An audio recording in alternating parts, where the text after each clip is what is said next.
कुमटे फाटा येथील रोडवर ट्रॅक्टर आणि मोटरसायकलचा भीषण अपघात झाला होता। या अपघातात कबलापूरमधील दोघे गंभीर जखमी झाले होते। यातील गंभीर जखमी झालेले 60 वर्षीय वृद्ध विक्रम सुदाम मोहिते राहणार कबलापूर यांचा 1 वर्षाने मृत्यू झाला।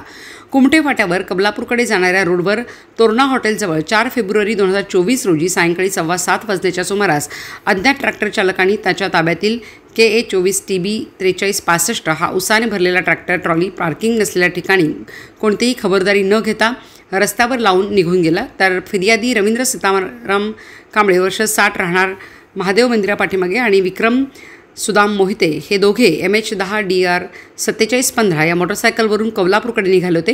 ही ट्रॅक्टर ट्रॉली रस्त्यावर उभी असल्याने आणि ट्रॅक्टर ट्रॉलीला रेडियम नसल्याने मोटरसायकल चालकाला अंधारात ट्रॅक्टर ट्रॉली दिसल्याने मोटरसायकल ट्रॅक्टर ट्रॉलीला जाऊन धडकली। अपघातात फिर्यादी रवींद्र कांबळेसह विक्रम मोहिते हे गंभीर जखमी झाले। विक्रम मोहिते यांच्या डोक्यास छातीस आणि डाव्या हातास मार लागून त्यांच्या कानातून रक्त येऊ लागले। या जखमी दोघांवर खासगी रुग्णालयात उपचार सुरू होते।